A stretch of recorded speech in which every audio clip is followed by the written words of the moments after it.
दोस्तों आज मैं बताने वाला हूँ SIP कैसे स्टार्ट करते हैं, स्टेप बाय स्टेप बताऊंगा। क्या आप भी शेयर मार्केट या म्यूचुअल फंड्स में पैसा लगाना चाहते हैं और समझ नहीं आ रहा है कि शुरुआत कहां से करें, तो ये वीडियो खास आपके लिए है, जहां पर आपको आसान भाषा में SIP करना बताऊंगा। सबसे पहले यह समझना बहुत जरूरी है कि हमें SIP क्यों करनी चाहिए। जब हम अपना पैसा बैंक के सेविंग अकाउंट में रखते हैं तो उस पर सिर्फ 2% से 3% का ब्याज मिलता है। अगर हम बैंक में FD कराते हैं तो ज्यादा से ज्यादा 6% से 7% का रिटर्न मिलता है। ऐसा इसलिए होता है क्योंकि बैंक आपके पैसे पर फिक्स्ड ब्याज देता है, लेकिन जब आप SIP कराते हैं तो आपको औसतन 12% से 15% और कभी कभी इससे ज्यादा का रिटर्न मिलता है। जबकि SIP में आपका पैसा सीधे देश की बड़ी और तेजी से बढ़ने वाली कंपनियों में लगता है, जैसे टाटा और रिलायंस। जब वो कंपनियां ग्रो करती हैं तो आपका पैसा भी तेजी से बढ़ता है। चलिए SIP को और भी आसान तरीके से समझते हैं। SIP का मतलब होता है सिस्टमैटिक इन्वेस्टमेंट प्लान। इसे ऐसे समझिए जैसे बचपन में हम गुल्लक में हर महीने थोड़े थोड़े पैसे डालते थे। SIP भी ठीक वैसे ही है, बस फर्क इतना है कि गुल्लक का पैसा बढ़ता नहीं है, लेकिन SIP में जमा किया हुआ पैसा समय के साथ बहुत तेजी से बढ़ता है। SIP आप दो जगहों से कर सकते हैं, जैसे कि पहला है बैंक से SIP करना। उसमें SBI,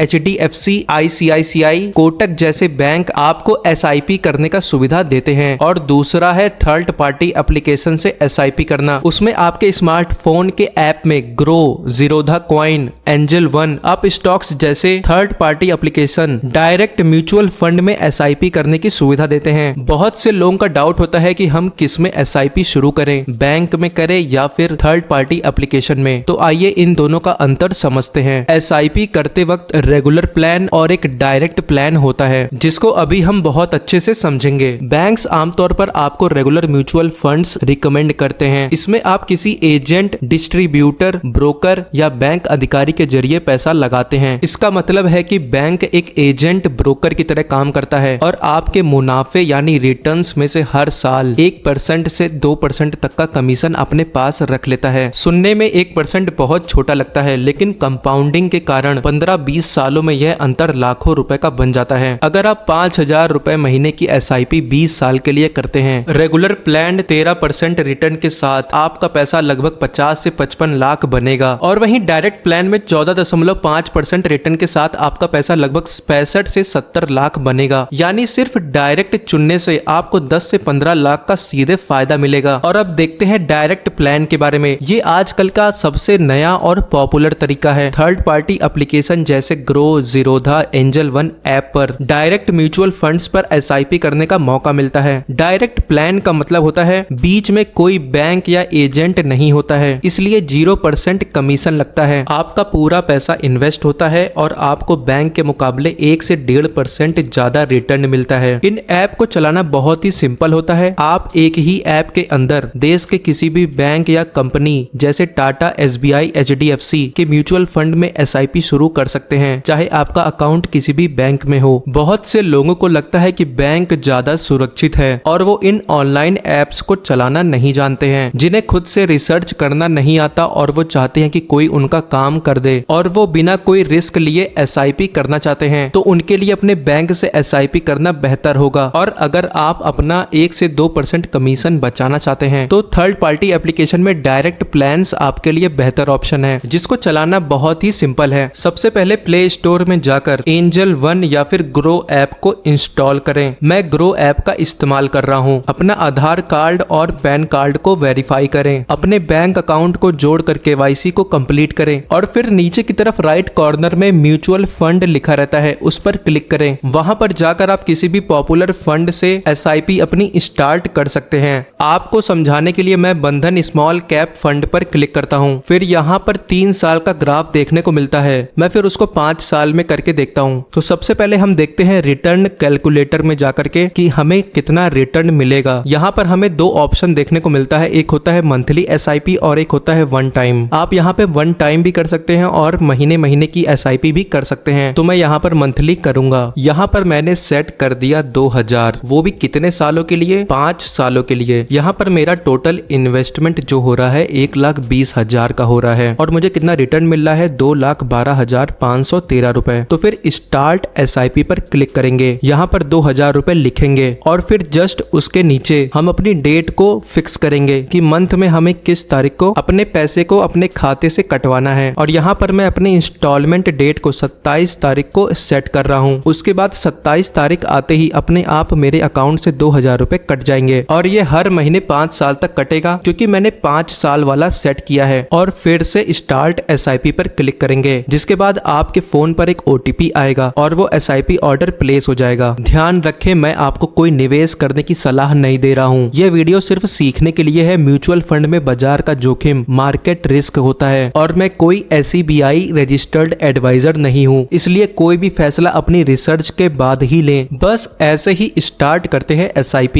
लेकिन एक ध्यान देने वाली बात यह है कि आप कौन सा फंड सेलेक्ट करके अपनी SIP स्टार्ट कर रहे हैं, क्योंकि जितना रिटर्न कैलकुलेटर में दिखाता है वो अप्रोक्स करके दिखाता है, एग्जैक्ट सेम नहीं होता है। जो जितना रिस्की होगा वो उतना ज्यादा रिटर्न देगा। आपने देखा होगा जब मैंने बंधन small cap fund direct growth को जब सेलेक्ट किया था तो उसके अंदर मैंने जहां पर डायरेक्ट लिखा था मैंने उसी को सेलेक्ट किया था, ताकि वहां से 1 से 1.5% एक्स्ट्रा कमीशन ना कटे। और उसी में स्मॉल कैप फंड भी लिखा था। तो आइए इसको समझते हैं। दोस्तों, म्यूचुअल फंड्स के कई सारे टाइप्स होते हैं, जिनमें सबसे ज्यादा पॉपुलर है इक्विटी फंड्स। इक्विटी का सीधा मतलब होता है स्टॉक मार्केट्स या फिर शेयर्स। अब ये इक्विटी फंड्स कंपनीज के साइज के हिसाब से 3 भागों में बांटे गए हैं: large cap funds, mid cap funds, small cap funds. Large cap funds क्या होते हैं? इसमें देश की सबसे बड़ी टॉप 100 कंपनीज आती हैं, जैसे रिलायंस, TCS, HDFC बैंक और टाटा। ये कंपनीज बहुत पुरानी और मजबूत होती हैं। इसमें आपका पैसा सबसे सेफ रहता है और रिटर्न्स लगभग 10 से 12% मिलते हैं। ये उनके लिए है जो कम रिस्क लेना चाहते हैं। आपने कई सारे शेयर्स में निफ्टी 50 नाम का एक फंड देखा होगा, वो इसी लार्ज कैप फंड में आती है, जो कि इंडिया की टॉप 50 कंपनीज के शेयर देती है। और इसी तरह से निफ्टी 20 और निफ्टी 50 नेक्स्ट करके आता है, जो टॉप 51 से 100 तक की कंपनीज के शेयर देती है। मिड कैप फंड्स ये देश की रैंक 101 से लेकर 250 तक की मीडियम साइज्ड कंपनी होती हैं। ये अभी तेजी से बढ़ रही हैं। इसमें रिस्क लार्ज कैप से थोड़ा ज्यादा होता है, लेकिन रिटर्न्स भी बेहतर 12% से 15% मिलने के चांस होते हैं। इसमें आपका पैसा उन कंपनियों में लगता है जो ना बहुत बड़ी है ना बहुत छोटी। इनमें ग्रो करने की क्षमता ज्यादा होती है और रिस्क मीडियम होता है। स्मॉल कैप फंड आपका पैसा नई और उभरती हुई छोटी कंपनियों में लगता है। यहाँ रिस्क सबसे ज्यादा होता है, लेकिन अगर कंपनी सफल हो गई तो रिटर्न सबसे ज्यादा मिलता है। ये रैंक 251 के बाद वाली बहुत छोटी कंपनीज होती हैं। इनमें से कुछ कंपनीज आगे चलकर बहुत बड़ी बन जाती हैं। इसमें रिस्क सबसे ज्यादा होता है। अगर मार्केट गिरा तो आपका पैसा तेजी से कम हो सकता है, लेकिन अगर मार्केट चला तो यहाँ सबसे ज्यादा रिटर्न 15 से 20% मिलते हैं। अगर आप अभी बिगिनर हैं तो आपको लार्ज कैप फंड ही सेलेक्ट करना चाहिए, जिसमें रिस्क बहुत कम होता है और एक डिसेंट सा रिटर्न भी हमें मिलता है। होपफुली आपको ये 3 चीजें समझ में आ गई होंगी। लोगों का सबसे बड़ा डाउट ये होता है कि जब हम SIP करते हैं तो उनके पैसे असल में जाते कहाँ हैं। आप चाहे बैंक के ऐप से SIP करें या किसी थर्ड पार्टी एप्लीकेशन से SIP करें, आपका पैसा सीधे AMCs, एसेट मैनेजमेंट कंपनीज यानी म्यूचुअल फंड कंपनियों के पास जाता है। देश में बहुत सारी एसेट मैनेजमेंट कंपनीज हैं, जैसे SBI mutual fund, Tata mutual fund, HDFC mutual fund, ICICI prudential, और वहां से स्टॉक मार्केट में लगता है। इस पूरे सिस्टम को देश की सरकारी संस्था SEBI,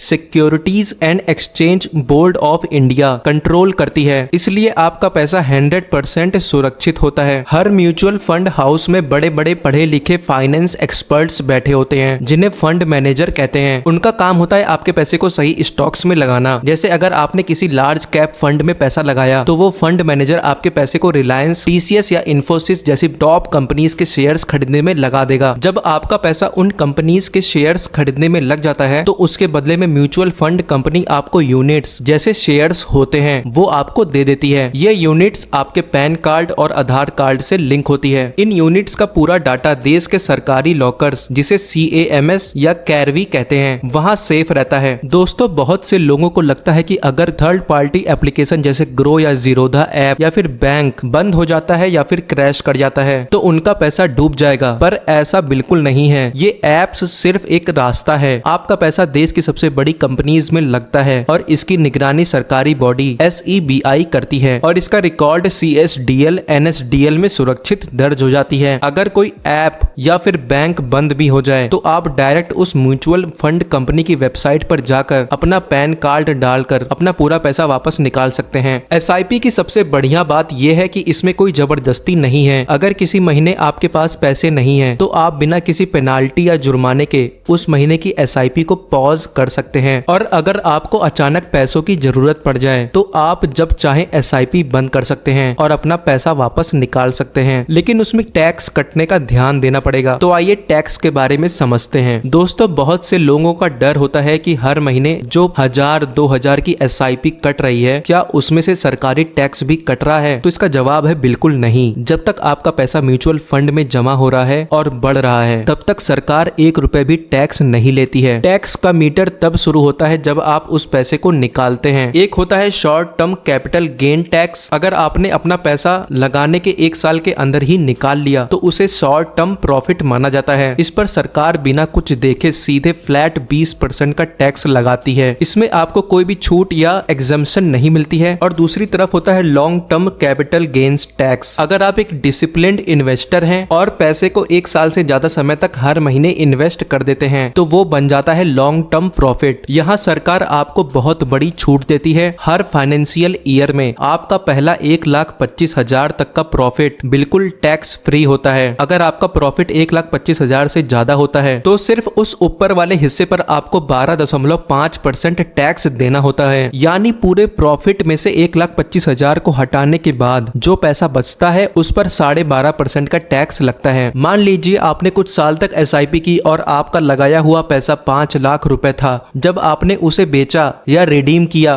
तो उसकी वैल्यू 7 लाख रुपए हो चुकी थी। आपका टोटल प्रॉफिट हुआ 2 लाख रुपए। तो टैक्स कैलकुलेशन करने पर पहला 1,25,000 प्रॉफिट बिल्कुल फ्री हुआ। बचा हुआ टैक्सेबल प्रॉफिट 2 लाख में से माइनस करेंगे 1,25,000 को तो 75,000 रुपए बचा प्रॉफिट में से। तो अब 75,000 रुपए का ही टैक्स कटेगा जो कि 12.5% से कटेगा, जो कि हो जाता है 9,375 रुपए। तो 2 लाख रुपए के मुनाफे पर आपको सिर्फ 9,375 रुपए टैक्स देना होगा और बाकी का पूरा 6,90,625 आपके बैंक अकाउंट में बिना किसी परेशानी के आ जाएगा। इसलिए लॉन्ग टर्म का एसआईपी करना सबसे ज्यादा फायदेमंद होता है। लॉन्ग टर्म किसके लिए सही है? बच्चों की पढ़ाई, खुद का घर और रिटायरमेंट का बड़ा फंड तैयार करने के लिए ये सबसे सही रास्ता है, क्योंकि 10 साल बाद आपका जमा किया हुआ पैसा नहीं बल्कि मिला हुआ ब्याज ही सबसे ज्यादा ब्याज कमाने लगता है, जिसको कंपाउंडिंग इंटरेस्ट कहते हैं। अब तक का डेटा यही है कि भारतीय शेयर बाजार के इतिहास में 10 साल तक एसआईपी करने पर नुकसान होने का चांस 0% हो जाता है। दोस्तों, पैसा कमाना जितनी मेहनत का काम है, उस पैसे को सही जगह पर काम पर लगाना उससे भी ज्यादा जरूरी होता है। अगर आप बैंक के भरोसे बैठे रहेंगे तो महंगाई हर साल आपके पैसे की वैल्यू कम करती जाएगी। लेकिन अगर आप थोड़ी सी समझ और अनुशासन के साथ सही जगह कदम रखेंगे तो समय के साथ आपका छोटा सा पैसा भी एक बड़ा सहारा बन सकता है। शुरुआत करने के लिए कभी भी बड़े अमाउंट की जरूरत नहीं होती है। जरूरत होती है बस आज से पहला कदम उठाने की। आप सिर्फ 500 रुपए या 1000 रुपए से भी हर महीने की एसआईपी शुरू कर सकते हैं और आज से 5 साल या 10 साल बाद लाखों का रिटर्न्स पा सकते हैं। ध्यान रखें, मैं आपको कोई निवेश करने की सलाह नहीं दे रहा हूँ। यह वीडियो सिर्फ सीखने के लिए है। म्यूचुअल फंड में बाजार का जोखिम, मार्केट रिस्क होता है और मैं कोई SEBI रजिस्टर्ड एडवाइजर नहीं हूँ, इसलिए कोई भी फैसला अपनी रिसर्च के बाद ही लें। तो दोस्तों, अगर आपको ये वीडियो इन्फॉर्मेटिव लगी हो तो वीडियो को लाइक करें, चैनल को सब्सक्राइब करें और इस वीडियो को शेयर करें। धन्यवाद।